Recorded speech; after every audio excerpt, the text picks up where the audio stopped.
सिर्फ सच। नमस्कार। द त्रिकाल के इस विशेष कार्यक्रम में आपका स्वागत है। आज हमारा देश स्वाधीनता दिवस का अमृत महोत्सव मना रहा है। सदियों तक गुलामी की जंजीरों में जकड़े देश को स्वाधीन बनाने में न जाने कितने लोगों ने कुर्बानियां दी। ब्रितानी हुकूमत की यातनाएं सही, धन दौलत, परिवार, यहां तक कि अपने प्राणों तक की आहुति दे दी, सिर्फ इसलिए कि एक दिन हिंदुस्तान की आवाम पराधीनता की बेड़ियों को तोड़कर आजाद भारत का सूर्योदय देख सके। आज से 75 वर्ष पूर्व स्वतंत्रता संग्राम के नायकों ने उस स्वप्न को पूरा किया और दुनिया के सबसे बड़े लोकतंत्र की नींव रखी गई। 21वीं सदी के इस दूसरे दशक में स्वतंत्र लोकतांत्रिक गणतंत्र होने पर हम सब गौरवान्वित महसूस करते हैं। साथ ही अब तक की विकास यात्रा में हम अपने स्वतंत्रता संग्राम के नायकों को ना कभी भूल सके हैं और ना ही सदियों तक भुला सकेंगे। आज हम याद कर रहे हैं न सिर्फ जबलपुर बल्कि महाकौशल क्षेत्र के एक ऐसे कद्दावर नेता की जिन्होंने न सिर्फ स्वतंत्रता संग्राम में अहम भूमिका निभाई बल्कि राष्ट्र निर्माण में भी अपना महत्वपूर्ण योगदान दिया। चर्चा करेंगे एक ऐसे युवा की जो एक राज परिवार में जन्मा और तमाम सुख सुविधाओं व सुविधाओं को त्याग कर आजादी के संघर्ष में कूद पड़ा। एक ऐसे पुत्र की जिसने अपने पिता के खिलाफ जाकर स्वतंत्रता आंदोलन में भाग लिया। एक ऐसे पति की जिन्होंने अपनी पत्नी को प्रोत्साहित कर उस समय शिक्षित करवाया जब महिलाओं को पढ़ाई लिखाई से दूर रखा जाता था। एक ऐसे नेता की जिसने गुलाम भारत से लेकर स्वतंत्र भारत तक में जनता का प्रतिनिधित्व किया। एक ऐसे लेखक की जिसने जेल में सृजन किया। हम बात कर रहे हैं महाकौशल क्षेत्र के प्रतिष्ठित स्वतंत्रता संग्राम सेनानी, लेखक एवं राजनेता सेठ गोविंद दास जी की। उनके संबंध में, उनके जीवन यात्रा के बारे में और उनके योगदान के बारे में हमारे साथ बात करने के लिए हैं उनके पौत्र, वरिष्ठ कांग्रेस नेता व समाज सेवी बाबू चंद्रमोहन जी। स्वागत है आपका। नमस्कार, धन्यवाद, बहुत धन्यवाद। ये आपने मुझे ये मौका दिया है कि मैं अपने पितामह के बारे में कुछ जानकारी आपको दे सकूं। बहुत धन्यवाद। सर, मेरा पहला सवाल आपसे यही था कि बाबू सेठ गोविंद दास जी की राजनीतिक यात्रा किस तरह से शुरू हुई और स्वतंत्रता आंदोलन में उनकी पहली सहभागिता कब और कैसे हुई? मैंने जो पढ़ा है, उनका जो जीवनी है उसमें जो मैंने पढ़ा है उससे मुझे ऐसा महसूस होता है कि 1916 में जब बनारस हिंदू विश्वविद्यालय की स्थापना हो रही थी, वहाँ पहली दफ़ा उनकी मुलाकात गांधी जी से, महात्मा गांधी जी से हुई। मालवीय जी के आमंत्रण पर वो बनारस गए थे और वहाँ गांधी जी से बहुत ज़्यादा इन्फ्लुएंस हुए वो, और वहाँ से ये सिलसिला फिर आगे बढ़ा। दूसरा सवाल आपसे है कि महात्मा गांधी जी की बात तो है ही, जैसे लोकमान्य तिलक जी भी जब जबलपुर आए थे तो उनके साथ उनके संबंध कैसे थे? बहुत ज़्यादा तिलक जी से इन्फ्लुएंस थे। तिलक जी यहाँ आए थे, कोई महाराष्ट्रियन परिवार में रुके थे और उस वक्त की वो अशफाकुल्ला तलैया जो थी, जो आजकल तिलक भूमि तलैया के नाम से जानी जाती है, वहाँ उनका पहला भाषण हुआ था। तो वो उनने जो लिखा उसके हिसाब से तो वो भाषण तो उतना गौर से सुना नहीं, वो उनके व्यक्तित्व से इतने ज़्यादा प्रभावित थे कि उन्हीं को देखते रहे। सेठ गोविंद दास जी की पत्नी गोदावरी देवी जी, उनको बापू की दत्तक पुत्री कहा जाता है, तो उनका क्या योगदान रहा है स्वाधीनता आंदोलन में? बहुत ज़्यादा उसके बारे में जानकारी मुझे नहीं है, मगर ये तय है कि वो जिस वक्त उनकी शादी हुई थी उस वक्त तो कोई पढ़ने लिखने का, स्त्रियों का उस वक्त कोई चलन नहीं था, मगर मेरे ग्रैंडफादर ने, मेरे पितामह ने उनको फिर आगे प्रेरित किया और वो उनको शिक्षा उनकी कराई। और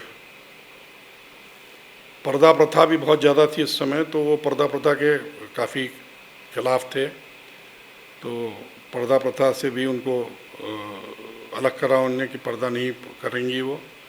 और फिर जो स्वतंत्रता आंदोलन में मेरे ग्रैंडफादर का जो भी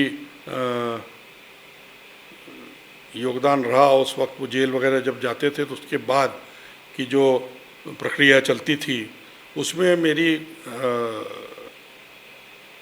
ग्रैंड मदर का काफ़ी योगदान रहा है। सर, कहा जाता है कि सेठ गोविंददास जी ने अपने पिता की मर्जी के खिलाफ जाकर के स्वाधीनता आंदोलन में सहभागिता की थी, और एक किस्सा भी है कि जब सत्याग्रह इंक्वायरी कमेटी पंडित मोतीलाल नेहरू विट्ठल भाई पटेल जी के नेतृत्व में जबलपुर आई थी, तो सभी को सेठ गोविंद भवन में रुकवाया गया था शायद। तो वहाँ पर कुछ एक वाकया उस समय हुआ था, उसके बारे में कुछ जानकारी देंगे आप?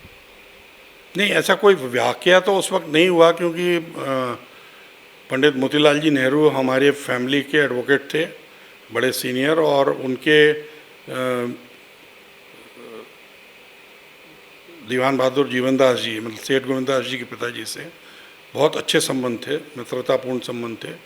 इसलिए वो जब समिति आई तो वहाँ रुकी, उसमें तो कोई विवाद नहीं हुआ, और कोई कारण हुआ हो तो पता नहीं मुझे। मगर मोतीलाल जी नेहरू कंटिन्यूसली हम लोग की फैमिली के वकील रहे हैं काफ़ी लंबे समय तक, और काफ़ी क्लोज रिलेशंस थे उनसे, मतलब आना जाना था। मेरे जो ग्रेट ग्रैंडफादर थे दीवान बहादुर साहब, वो अक्सर मोतीलाल जी से ओपिनियन लेने इलाहाबाद जाया करते थे, और उनकी क्योंकि उस ज़माने में वहाँ इलाहाबाद हाई कोर्ट में 2 ही बड़े वकील थे, उनमें से मोतीलाल जी एक थे। ऐसा ये बात सामने आती है ऐतिहासिक दस्तावेजों से, उन्होंने अपने पिता के खिलाफ जाकर भी काफ़ी निर्णय किए, बाद में कुछ उनकी मतभेद भी हुए, उस बारे में कुछ जानकारी है आपको? वो स्वतंत्रता के आंदोलन में गांधी जी से इन्फ्लुएंस होके, लोकमान्य तिलक जी से इन्फ्लुएंस होके, और बाकी लोगों से भी, एनी बेसेंट से भी काफ़ी इन्फ्लुएंस थे, मालवीय जी से भी बहुत इन्फ्लुएंस थे, लाला लाजपत राय जी से भी बहुत इन्फ्लुएंस थे। और 1923 में स्वराज पार्टी के वो कोषाध्यक्ष बनाए गए, और स्वराज पार्टी के नेतृत्व में जो उस वक्त चुनाव हुए, उसमें वो काउंसिल ऑफ स्टेट में यहाँ से इलेक्ट हुए। काउंसिल ऑफ स्टेट में जब इलेक्ट हुए, उसके बाद वो कांग्रेस के कार्यों में भी काफ़ी हद तक इन्वॉल्व रहे बहुत। और एक जज्बा उस ज़माने के यंग लोगों में जैसे जज्बा होता था कि देश स्वतंत्र होनी चाहिए, और इतने इन्फ्लुएंस, इतने बड़े बड़े हस्तियों से इन्फ्लुएंस थे, तो नेचुरली इफ़ेक्ट था उनको। और जो उनके पिताजी थे दीवान बहादुर जीवनदास जी, वो अंग्रेज़ों के बड़े प्रशंसक थे, बहुत बड़े। और हमारी फैमिली वैसे तो राजा गोकुलदास जी के ज़माने से ही अंग्रेज़ों के साथ रही, क्योंकि यहाँ ठग और पिंडारियों का राज हो गया था। वो उस दहशत के मारे, या और भी जो भी कारण रहे होंगे, उसकी वजह से हमारी फैमिली अंग्रेज़ों को सपोर्ट करती थी। और ये फिर रिबेल ही हो गए, जब अंग्रेज़ों की खिलाफत करने लगे तो रिबेल हो गए। और रिबेल मतलब वो स्वतंत्रता का जुनून चढ़ गया कि देश स्वतंत्र होना चाहिए, तो डेफिनेटली काफ़ी झगड़ा मचा, आपस में झगड़ा बचा, तो ये फिर घर छोड़ के चले गए, घर छोड़ दिया इनने। फिर उसके बाद संपत्ति से त्यागपत्र दे दिया, संपत्ति से त्यागपत्र दिया, और ये सारे जो भी घटनाक्रम होते गए, ये घर के झगड़े भी होते रहे, पर वो बापू को, गांधी जी को सब जानकारी थी पूरी।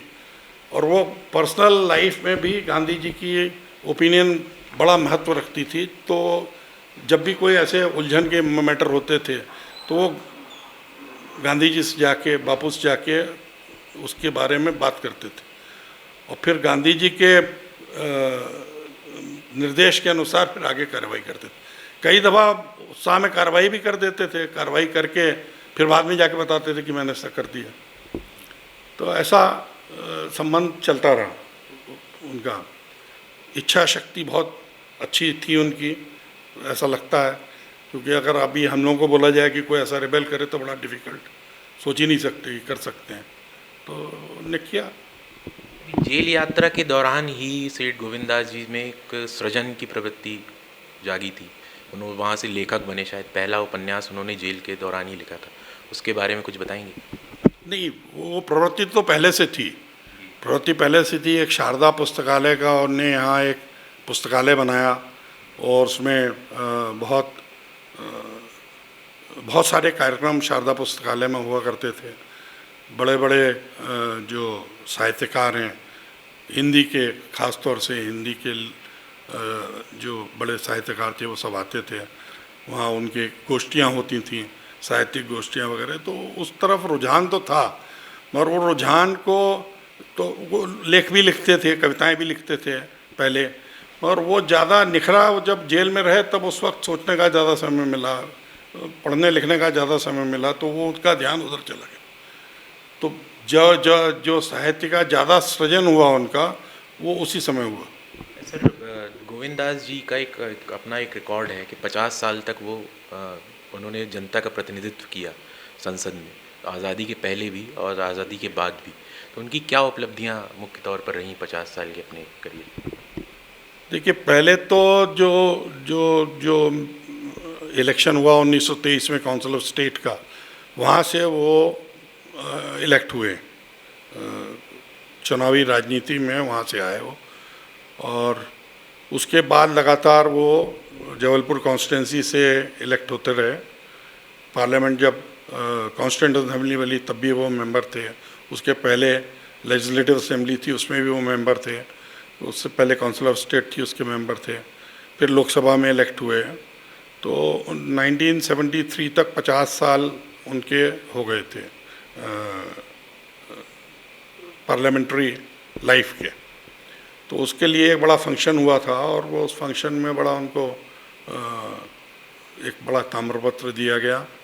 इंदिरा जी उस वक्त प्रधानमंत्री थी, इंदिरा गांधी जी ने, और लोकसभा के अध्यक्ष थे ढिल्लो जी थे। तो सेंट्रल हॉल में एक फंक्शन हुआ, उसमें दिया उनको। उपलब्धियां का जहाँ तक सवाल है, तो पहले तो उपलब्धि जितने भी नेता थे उनकी उपलब्धि यही थी कि देश स्वतंत्र हो। वो जब ये लोग स्वतंत्रता के आंदोलन में आए थे और इलेक्शन वगैरह लड़े थे, उस वक्त तो ये कोई नक्की था नहीं कि देश स्वतंत्र हो जाएगा। खैर 47 में स्वतंत्रता हुई, उसके बाद कॉन्स्टिट्यूशन बनाया जब, तो कॉन्स्टिट्यूंट असेंबली में उनका पार्टिसिपेशन रहा। डॉक्टर गोविंददास जी ने कई यात्राएं भी करी हैं, विदेश यात्राएं। एक साउथ अफ्रीका की यात्रा के बारे में बड़ा फेमस है कि वो वर्धा गए थे गांधी जी से कुछ बात करने के लिए, जैसा आपने बताया। उसके बारे में कुछ बताएंगे? साउथ अफ्रीका की यात्रा के बारे में उनने जो अपनी किताब में लिखा है उसके हिसाब से मैं आपको बताता हूँ कि उनने ये विचार किया कि ये जो उनका जो साहित्य है, वो साहित्य को अब उस ज़माने में फिल्म्स बनना चालू हुई थी, तो उनको ऐसा लगा कि ये इसकी फिल्म बनना चाहिए, फिल्म बनाएं। वो ज़्यादा कम्युनिकेशन हो जाता है, लोगों को बड़ी आसानी से समझ में आता है।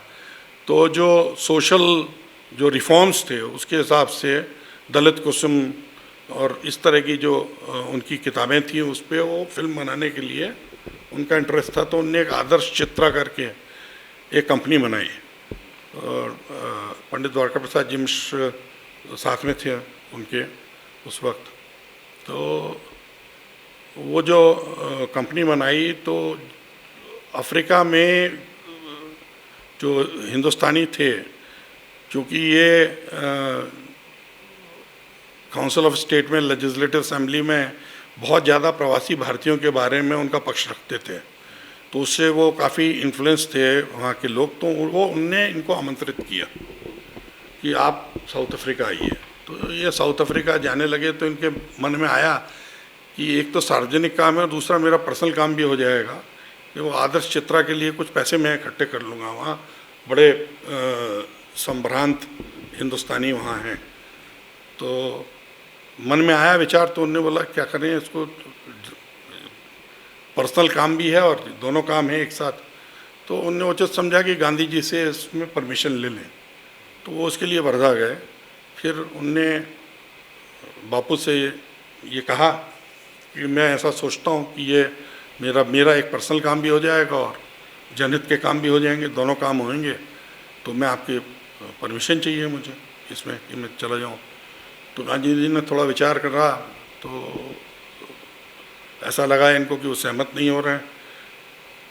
गांधी जी को। तो उन्होंने बोला कि आप बाबू आप दुविधा में नहीं रहिए, मैं नहीं जाऊंगा, कोई ऐसी बात नहीं। तो उन्होंने नहीं, मैं तो सोच रहा था, अभी तक सोच विचार कर रहा था, तो तुम्हें जाना चाहिए, और ठीक है दोनों काम कर सकते हो तुम, कोई दिक्कत नहीं है। तो गांधी जी से परमिशन लेके फिर गए, इसलिए परमिशन लेने गए थे क्योंकि उसमें उनकी अपनी जो कंपनी उनने बनाई थी उसके शेयर सब्सक्राइब कराने थे, और वो काम पर्सनल था, इसलिए उनने गांधी जी की परमिशन ली। और फिर परमिशन लेके वो गए वहाँ, आदर्श चित्रा के कुछ शेयर वहाँ सब्सक्राइब करे लोगों ने उस वक्त, और फिर आदर्श चित्रा में फिल्म भी बनी। और बाकी तो सार्वजनिक जीवन का मैटर था, वो पार्लियामेंट्री जो इतने प्रवासी भारतीयों के बारे में जो बातें होती थी उस संबंध में उनकी चर्चा हुई। सर, पंडित नेहरू के साथ उनके संबंध कैसे थे? जो उनकी जब कॉन्स्टिट्यूएंट असेंबली में थे तो कुछ इस तरह की तीखी बहसें हुई, या किसी बात पर उनका आपसी मतलब सामंजस्य कैसे बिठाया करते थे? जो मैंने पढ़ा है उसके हिसाब से तो कुछ मैटर्स में वो कॉम्प्रोमाइज़ करते नहीं थे। तो जैसे हिंदी का मैटर आ जाए या गोवध का मैटर आए तो उसमें वो कॉम्प्रोमाइज़ नहीं करते थे, वो पूरे उससे लड़ते थे। और उन्हें लिखा है कि वो विरोध भी करते थे, और जवाहरलाल जी उनके विरोध को बड़ी अच्छी स्पिरिट में लेते थे, ये भी लिखा है उन्होंने कि उनके इतने विरोध करने के बाद बड़े नेता उनके पास आते थे और बोलते थे कि जवाहरलाल जी आपसे बहुत नाराज़ हैं और आपको माफ़ी मांगनी चाहिए। तो वो ऐसी करस्पॉन्डेंस भी है जिसमें उनने चिट्ठी लिखी है कि ये फलां आए थे और इनने कहा कि आप बहुत नाराज़ हैं, तो मैंने तो जो बोला सत्य था। तो उसमें पंडित नेहरू शायद जबलपुर भी आए थे इसी सिलसिले में। नहीं, कई दफ़ा पुराने ज़माने में तो स्वतंत्रता के पहले तो जवाहरलाल जी जब भी आते थे तो यहीं रुकते थे, इसी घर में रुकते थे। और यहाँ से फिर स्पेशली जब इलाहाबाद से नागपुर जाना होता था तो इलाहाबाद से ट्रेन से यहाँ आके रुकते थे, यहाँ से गाड़ी से जाते थे नागपुर, और फिर वापस आके इलाहाबाद जाते थे। तो कई दफ़ा हुआ, एक दफ़ा नहीं, कई नंबर ऑफ टाइम्स ये स्टेट। तो वो संबंध बहुत अच्छे थे, सब संबंध थे, सब अच्छे थे। और विरोध भी करते थे सामने कुछ मैटर्स में, और साथ भी रहते थे और साथ भी देते थे उनका। जहाँ मैटर आ जाए, जवाहरलाल जी का मैटर है तो फिर वो जवाहरलाल जी के साथ रहते थे, फिर उनको आप नहीं हटा सकते थे। सर, आपकी कुछ बचपन की ऐसी यादें, जब सेठ जी सांसद हुआ करते थे जबलपुर के, आप युवा अवस्था में रहे होंगे, आपकी कुछ पर्सनल यादें उनसे जुड़ी हुई हो, वो साझा करें आप। मेरे पितामह बहुत ही टाइम के पक्के थे। समय मतलब जो समय हो गया वो समय पे आप घड़ी में ला लीजिए कि उस समय पे वो काम होएगा, और उनकी दिनचर्या एकदम फिक्स रहती थी। तो हम लोग तो जैसे कॉलेज गोइंग थे, स्कूल गोइंग में तो ठीक था, स्कूल गोइंग में तो ऐसा प्रॉब्लम नहीं था। कॉलेज गोइंग में आलस भी करते थे, काम भी नहीं करते थे, कभी कभी ये होता था। तो वो ही यूज्ड टू इग्नोर बहुत सारी चीज़ें, बड़प्पन था उनका बहुत ज़्यादा, और बड़ा स्नेह करते थे, बहुत स्नेह करते थे। मुझे एक दफ़ा की याद है कि मैं इस मकान में बहुत सारे कमरे हैं, किसी एक कमरे में सो गया, और वो शाम को चाय के समय नहीं आया। तो एक दफ़ा पूछा उनने, दो दफ़ा पूछा कहाँ है, तो किसी को मालूम नहीं था कहाँ है। उन्होंने बोला कि नहीं है, पता नहीं है। तो थोड़ी देर के बाद तो पूरे घर का पूरा स्टाफ जो था वो मुझे ही ढूंढने में लगा, वो नीचे खड़े होके, मतलब बहुत ज़्यादा अफेक्शनेट थे, बहुत ज़्यादा। और पढ़ाई के मामले में बड़ा इम्पोर्टेंट था, बहुत ज़्यादा। मैं तो ठीक था, मेरी जो बहनें थीं वो सबको पोस्ट ग्रेजुएट होना चाहिए, बड़ा इम्पोर्टेंट था कि सब पढ़ें, पोस्ट ग्रेजुएट हों। और महिलाओं के पढ़ने का विशेष रूप से बड़ा इम्पोर्टेंस था कि वो पढ़ें और सब पोस्ट ग्रेजुएट हों, और उसके ऊपर अगर वो पीएचडी कर सकती हैं तो करें। और लिखने पढ़ने का पूरा ध्यान रखे हैं। वो खुद भी पूछते रहते थे क्या है क्या नहीं है समय समय पे। वो बहुत सारी यादें हैं। वो तो दिल्ली में उनके साथ काफ़ी वक्त गुजारा हम लोगों ने, दिल्ली में भी।